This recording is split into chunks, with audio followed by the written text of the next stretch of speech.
Hello, Gaston County. Welcome to episode 106. I just destroyed our microphone. What is this? Gaston's Great? Yeah, it's a podcast highlighting some of the great things happening in and around Gaston County. I'm your host, Stephen Long. We are coming to you once again from the worldwide headquarters of GSM Services right here in downtown Gastonia.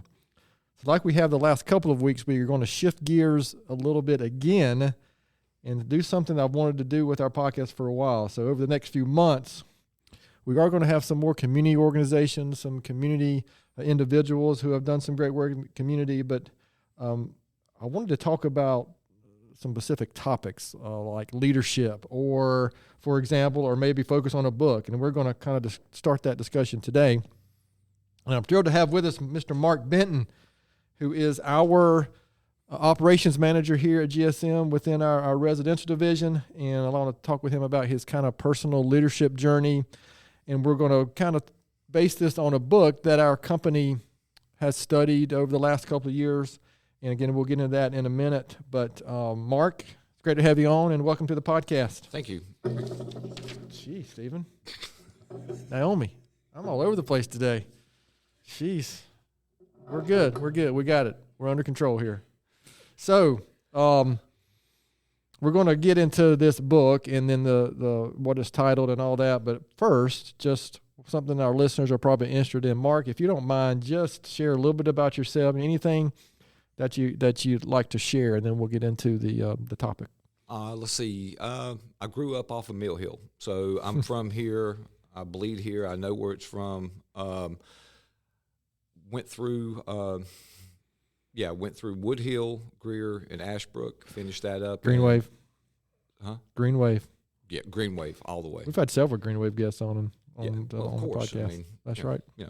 But we went there. Then went in the military for 8 years. Got out. Appreciate that. And went and worked at Freightliner for a little while, and then decided I wanted something that was a little bit more grounded, a little bit more stable for the family and everything like that. So you didn't have to worry about the layoffs or the strikes or anything like that. So I came in HVAC. And how long ago was that?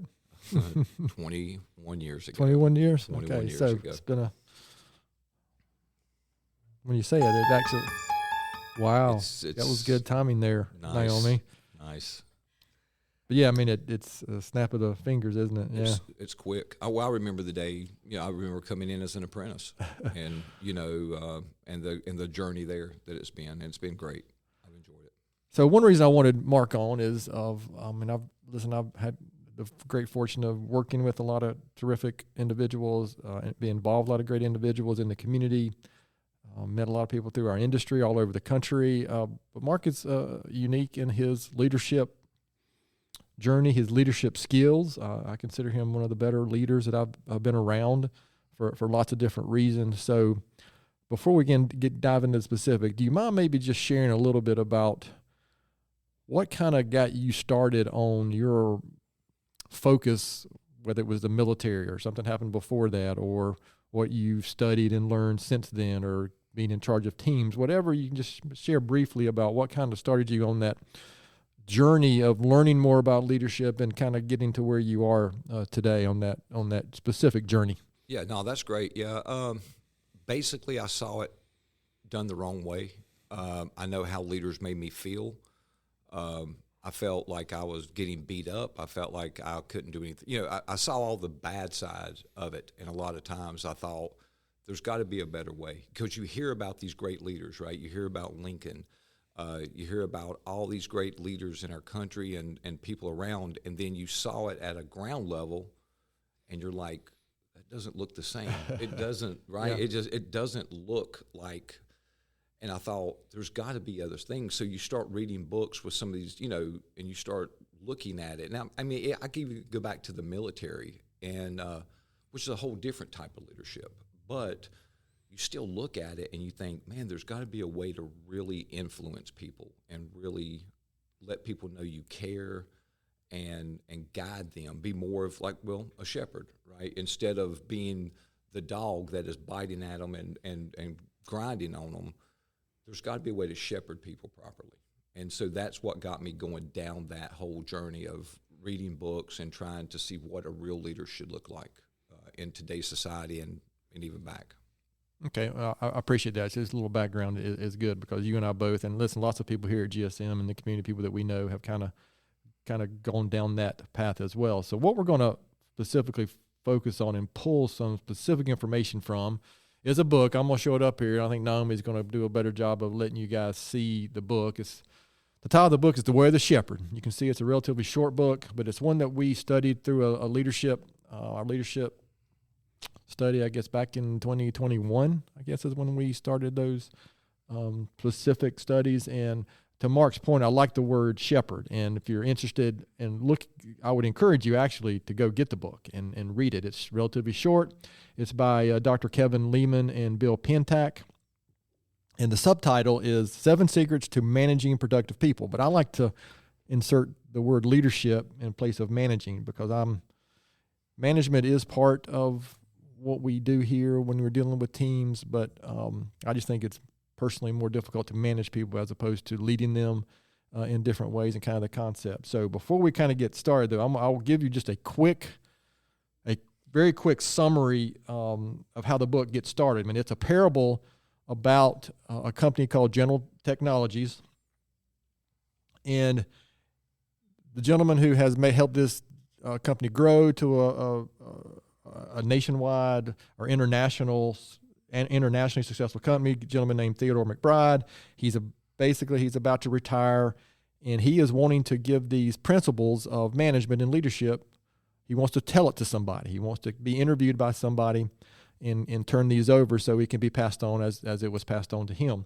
So he, oddly enough, the name is Mr. Pentak. I don't think we ever actually get his first name in the book, but he agrees to be interviewed by a gentleman, a journalist named Mr. Pentak, and then that's where the book starts, is basically the interviews. He's going to share all of these principles, and he goes back in time to when he was a student at University of Texas, and he was in their MBA program, and he is about to graduate, and he gets a job with General Technologies many years ago. And he's not concerned about, it's in the finance department of General Technologies. He's not concerned about the finance or the technical side of the job. He's concerned because he realizes he's got to manage and lead 9 people, a team of 9 people. And he realizes, oh, good gracious, I have no idea how to lead people. And so he goes back to his favorite professor, a gentleman named Dr. Jack Newman, and he tells him how great it is he's got this new job. But then he realizes, oh, man, what am I going to do now that I'm leading 9 people? And he asks his professor if he will help him learn how to lead these people. And, of course, his professor says, okay. And that's where he learned these 7 principles to leading a productive team. So that's how it starts. And so he agrees to give up his Saturday mornings or Saturdays to as long as he was committed. I remember that specifically in the book is, in like so many things, the professor made sure, are you committed to learning these concepts? Because if not, I don't want to waste my time. And one thing I meant to mention is something that was, again, in the book, is when he goes to meet Mr. McBride, this journalist, he meets his assistant, who had been an assistant for him for 14 years, and he asked the assistant, why have you worked for General Technologies for so long? And her response was, he expects the best from us, and we give it to him because we know he's going to giving his best to us in return. Let me repeat that. He expects the best from us, and we give it to him because we know he's giving his best to us in return. So think about that concept, and I think that's kind of maybe that's a good lead-in to these leadership concepts that we're going to talk about. And hopefully, over the next, not consecutive 7 weeks, but over the next few months, as we fill in some of these podcast episodes, we're going to continue talking about this. Of course, unless this episode is a complete disaster and Naomi says we're not going to do any more of these. That could happen, right, Naomi? Yeah, good. Naomi says yes. She's off camera. So, the way of the shepherd. So, within GSM and within, I think, Mark and I leadership journey, we have come to like that vision and that concept of the shepherd. lots of different reasons. But a shepherd, what I think of is literally the shepherd out in the field, maybe even biblical times, thinking of the shepherd, right? Right. And what they have to do to lead their flock, so to speak. And that's the phrase that, or the word that is used often in this book, is flock. And so principle number one, we're going to jump right into, and principle number one, coming from Dr. Newman, is know the condition of your flock. So if you're leading a team, the first concept that you really have to get a grip on is know the condition of your flock, or we might change it here internally to know the condition of your team. So I'm going to throw that out there and get Mark's input here. So when you hear that in 2023, what comes to mind? What is it about that concept, what triggers in your mind when you hear that? Well, I think for me it comes to the old saying, right? They don't care what you know until they know that you care. Right. Yeah. That kind of situation. So for me, when I took over and started going toward the install and the home performance side and everything, if you looked, I don't know that you realized what I was doing, but when I went out there on the dock, every morning I'm out there on the dock with those guys. Right. And it's not the work. I mean, yeah, I'm loading up equipment. I'm doing that. I'm helping them out. I'm pulling duct work and I'm doing this, but it's not the work. What I'm doing is I'm looking in their eyes, and I wanted to look at them, and I'm going to go, are you ready to serve a customer today? Is there something weighing you down? Is there something that's pulling you back right now? And that's what I'm doing out there on the dock, is I'm looking in their eyes to see, are you ready to serve our customers today? And if they're not, then after you build that relationship, you can pull that person to the side and go, hey, man, you're looking tired this morning. How's the new baby? Right, because you realize he has a new baby, or you realize this, baby keep you up last night? No, I got other things going on. Okay, you want to talk about it? Because that 5 or 10 minute conversation can make the difference for him for the rest of that day. You're setting that tone, and that's the thing I think people forget about with leaders, right? You set the tone. The leader sets the tone. Right. If the leader's out there kicking cans and complaining and talking about how tired he is and, oh man, it was so hard yesterday. The weather's bad, whatever. Yeah, nobody, oh yeah, there you go. It's cold, it's rainy, it's this, it's that. Well, yeah, instantly their minds go, you're right, it is. You're right. So you have got to set that tone as a leader. And I don't mean that in a way of, you've got to sit there with pom-poms and, come on guys, it's a great day, come on, but be realistic about it, but also let them know that you're there. You're right there with them. You're trudging with them. You know what they're going through, and you appreciate them, and you appreciate what they do every day. And I think if you do that, that earns you a certain level of clout with those guys. Those Right. guys realize that you're not just beating them over the head to get a profit. You're really invested in them. And in turn, they'll invest in you. They'll invest in your success just as much as you invest in their success. So that's a great representation of what the working world and what we deal with when you're in charge of a team. In the book, Dr. Newman first expresses this to Theodore McBride when he just is about to graduate college. He takes him out to his ranch, and what's the interesting part when you read this chapter is that he doesn't get it at first, not even close. So because he takes him out to his ranch to see his flock of sheep. And of course he's wondering, what in the world are we doing out here? And he'd even make some comment about, boy, these things stink. And, he just doesn't connect with him. And they get out into the field. And of course the sheep come over to Dr. Newman, and you can tell that they are glad to see Dr. Newman. Yep. And then he asks him some questions. One of the first thing he does is count the sheep. How many sheep are here? They both do that, and it's the right number. But then he says, well, if one was missing, what do you do? Because again, he's looking out for his sheep. He also made the point that either between him or one of his ranch hands, they're going to see them at least twice every single day. Yep. So they know the number of sheep, the condition they're in. He even looks individually at every single sheep. Checks their hooves. Yes. Yeah, he checks their hooves to be sure their hooves aren't split. It was some really interesting. Yeah, I don't want to get into, we'll let you read the book if you're interested. You can probably even find copies of this online if you really looked hard enough. But the point is, he was trying to express what's required to get to know the condition of your team, or again, in this case, your flock. And it's not something that you can you have to be intentional about it. And it's more, to your point, Mark, it's what is first? First is getting to know what's going on in their lives, frankly, if you're trying to lead a team. It can't be, or it shouldn't be first, what are you going to do to get this job done today? Right. Listen, we all know that we've got to get work done. We all know that every day is not Disney World. We all know that, some days are harder than others.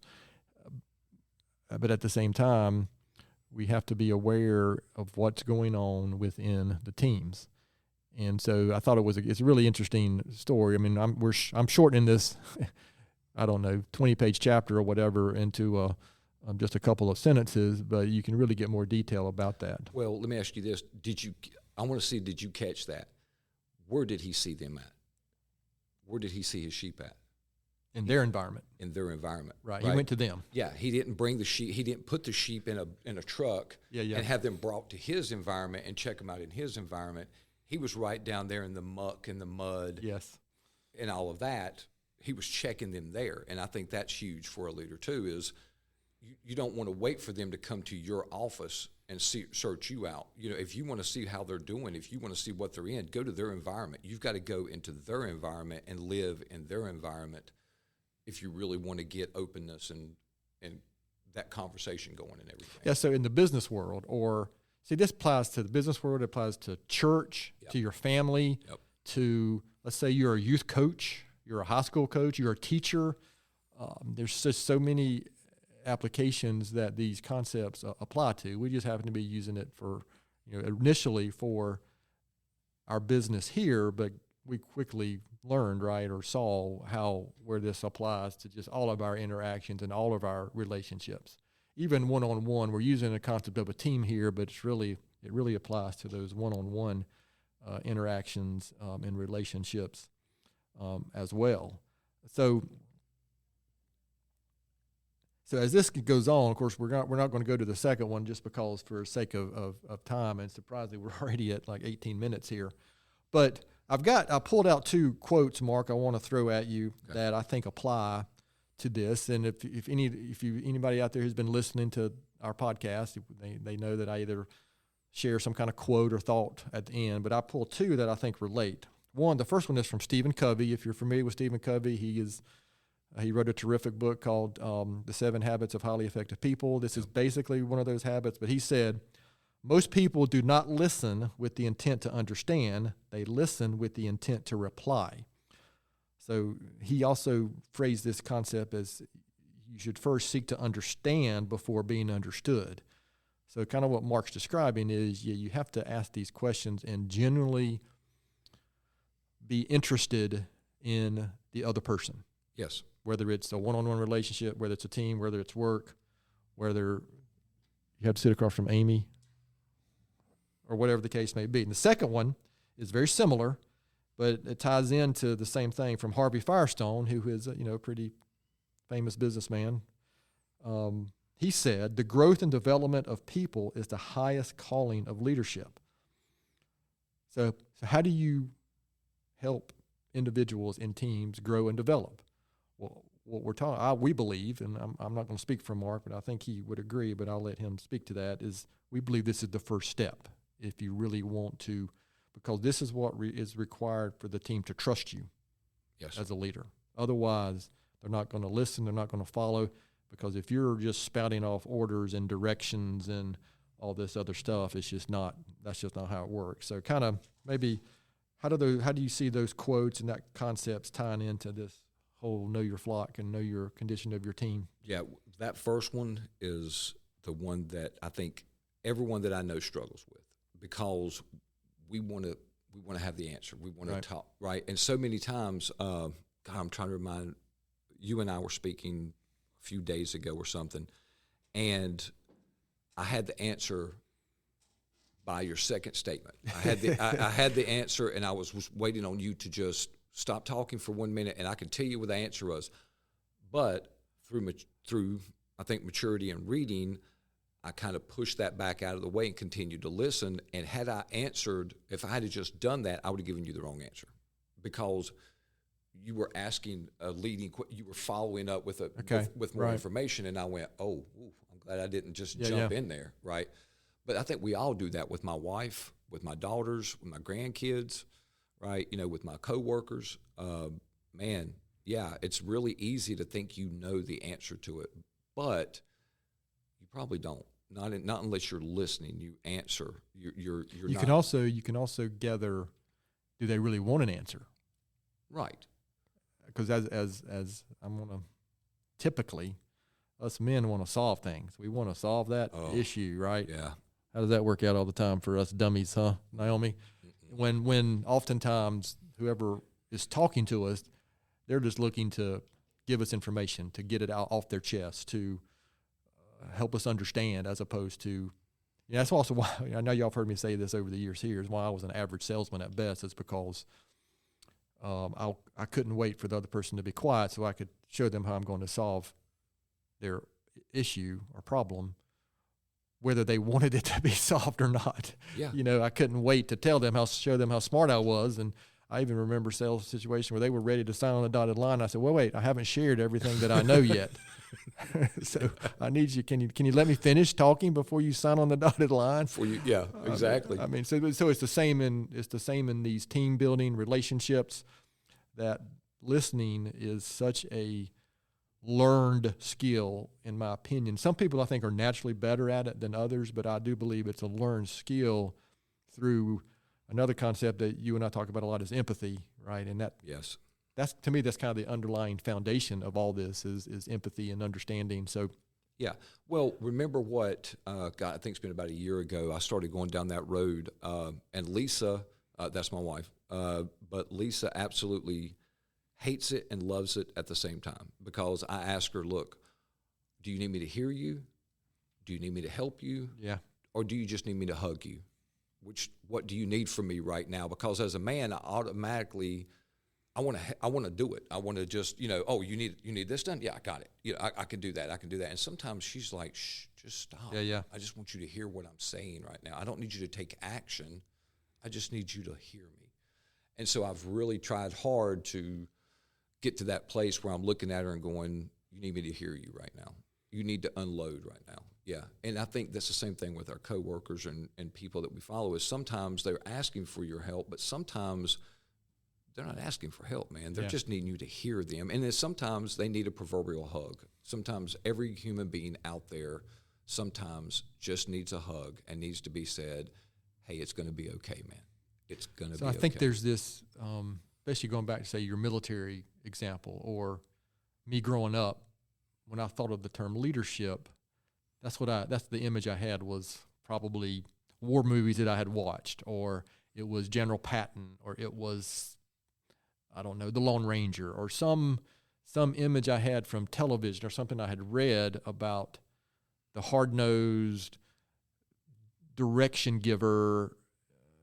This is how you do it, as opposed to kind of what we're talking about here, is that the leader is so much more, and it's mostly it's empathy, listening, and everybody's different. So the concept where we talked about, Dr. Newman, he was checking every single one of those 42 sheep. Mm-hmm.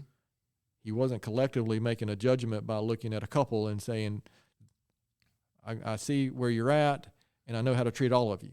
That's not how it works either. It's collectively. Now, military, I can see maybe a little bit different, because sometimes the platoon's got to go do the same thing, right, or whatever, accomplish the mission. But when you're developing the individuals in the platoon, you got to treat the individuals differently. Oh, absolutely. And regardless of the team. Well, you've got to build that trust. When I tell you to, let's go hit this hill, right? Or, when you've got a 12-man fire team and you're going, hey, I need you three to do this way, and I need you to draw fire here, right? Because when you draw fire, I'm going to run a secondary mission to this side and I'm going to unload you. Don't worry. I'm going to get them off of you, but I need you to go draw this fire for me for a minute where I can get to this side right here. Well, they have to trust 100% that that leader is going to be there when he says he's going to be there. You know, he's not going to desert them. He's not going to walk off from them. So, yeah, there's a lot of that trust building that has to happen before you ever, you know, go into that situation and everything. All right. So, Naomi would tell you, Mark and I could probably talk about this topic for. She's about to cut us off here. She's trying to hit the button. But so we're going to try to land the plane on this one. But so kind of summary. Another thing about this book, there's a quick summary at the end of each chapter, and I'm going to kind of just read these real quick, and we'll close this one out here in a second. But I do have a couple questions for Mark that I'm going to ask him, and that we won't ask on the subsequent episodes. But kind of summarizing this is knowing the condition of your flock or your team or your closest relationship. So first is follow the status of your team members as well as the status of the work. So again, kind of the very first thing we talked about. You got to know and focus not just on the work being done, but where are they at emotionally, spiritually, or whatever the case may be. Get to know the team members one person at a time. It'd be nice to be able to do it collectively, but you really can if you're going to get to know your team members. Engage the team on a regular basis. Mark mentioned it, right? Going to where they are. You can't if you're an executive, sitting in your office waiting for the team members to come to you isn't going to work. Nope. You got to get out in the trenches, so to speak. And then keep your eyes and ears open, question, and follow through. Keep your eyes and ears open and question and follow through. So that's a quick summary of the first principle of the seven secrets to managing and leading productive people. And so we're going to close this one out here real quick, but I do have two questions for Mark, and this is the questions that we ask on pretty much every episode. Okay. And because remember, this is about Gaston's great, and I think good leadership and that we have here in the county is a reason that Gaston County is such a great place. But this obviously applies to a lot of other things besides just Gaston County. But from your perspective, Mark, being here most of your life, why would you say Gaston County is such a great place? I think the variety. I think that you have such a vast wealth of people. You know what I mean? I mean, you can go from there. You're not going to find many people outside. I've been all over the world, you know, in my military stuff, and I couldn't wait to get back home. And it wasn't because my mom and dad was there; it was because the people are here. Because we just have a great variety of people, you know, and it gives you the ability. One thing I learned in my time away was I could talk to anybody on any level. I could talk to someone at a high level, or I could talk to someone that was dealing with something at a lower level, because we have that kind of level in Gastonia. You have just such a great variety of lifestyles in Gastonia. I think it works well for us. Very good. I appreciate that. Knowing what you know now, I know it was just a couple of years ago, what advice would you give your 20-year-old self? Man, you don't give nobody time to even think about that. Probably, yeah. So don't worry about becoming 30. Don't worry about becoming 40. Don't worry about becoming 50. Enjoy 20. Enjoy 21. Enjoy 22. Quit thinking about buying a house. Quit thinking about the next car, the next job, the next promotion, the next kid. Please quit thinking about that and enjoy 20. Enjoy. Yeah, the past is gone and the future will come as it comes. And take advantage of the moment, right? Yeah, that's a good one. And don't worry about what's going to happen, because it's going to happen. Worrying is paying interest on a loan that you hadn't even taken out yet. That's good. Yeah. You know, I mean, so why sit back and worry? Oh, I'm worried that this is going to happen. I'm worried that's going to happen. It's going to happen. 106 episodes. That's a pretty unique answer that we haven't heard. So I appreciate that. But you're exactly right. There's too much thinking about what's next and worrying about what's already happened, and we miss what's right in front of us sometimes, right? You miss it. And then you look back on it and go, oh, man, I wish I'd have slowed down a little bit. I wish, you know, because I'm 54 now. So now time is flying by. I mean, time is on fast forward, you know. So. All right, well, good. Listen, I appreciate that, Mark, and I appreciate being on. So we're going to continue these discussions when we can about, again, specifically on this leadership, unless, we get 100 people emailing Naomi that this is ridiculous, but actually I don't think it is. You know what? We're so stubborn, we may do it anyway. But Mark, any last words on this specific topic about, before we close this one out, about knowing the condition of your flock? No. Well, I would say one thing, and I know Naomi's, look at her, she's glaring at me right now. Yeah. I would say, I think one of the failures that I see as a leader is I don't mind someone finding a better opportunity.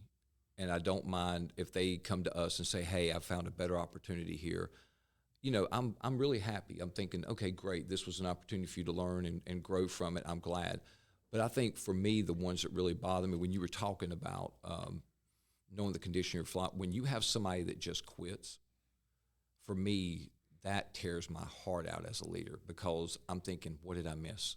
Yeah. What did I miss? What about my personality? What about me? Or what question did we not ask? Or why was I not accessible to this, this young person? Why did they feel they couldn't come to you if there was something going on, right? And so when we talk about leadership there, that's one of the main, I wanted to bring that up in this one, is about the condition of your flock. If you have somebody that just walks on you and just one day you turn around and go, what happened? You didn't check the condition, because you should have seen that. You should have seen that young person that was needing something that maybe you could have helped him with. And when they just do that, a lot of times I always feel personally responsible for it. I'm going, man, I missed something with this person. I missed it. Well, in some of the other leadership books we've read and studied, like Extreme Ownership from Jocko Willink, Dichotomy of Leadership. Yep. Dare to Lead from Brene Brown. There's so many other ones that we could talk about. We picked this one because it's great, short concepts. But that kind of makes me think of the extreme ownership concept. It's up to the leader to take ownership of these relationships, of these situations. Now, you got to have, it's always give and take. You got to have some interaction, but it's the leader's responsibility to help nurture the environment where the flock feels comfortable talking and coming to you and asking things. And so I think that's that dynamic of old school versus younger individuals, is that they communicate differently than we do. Yep. And it's our responsibility to adapt to that and to learn that. So, Mark, this has been really good, at least in my opinion. What do you say, Naomi? Naomi says this is bussin', which is a unique Naomi concept here, which is fantastic. So that means we just killed it, actually, what that means. So please look forward to some upcoming episodes where we're going to continue these type of discussions. So I appreciate it. And as always, to those who are listening out there, we appreciate your time. Thanks for continuing to listen, and please continue to spread the word if you can about the podcast. You can reach us here at our email address, which is podcast@gastonsgreat.com. We're always looking for suggestions for future podcast topics and guests. You can find the podcast and subscribe at gastonsgreat.com or anywhere you listen to podcasts. And please follow us on all our social media platforms and give us a good 5-star rating. I'm sure if you could do a 6-star rating, that's what we would get on this one, right? Give us applause or something. Thank you. Yeah, thank you. And thanks again to Mark for being our guest today. You're going to hear more from him in the coming weeks and months. And as always, Gaston's Great is produced and brought to you by Naomi Hunt and Amy Anderson from GSM Services. I'm your host, Stephen Long. Thanks again for hanging out with us, and please keep coming back to hear more reasons why Gaston's great.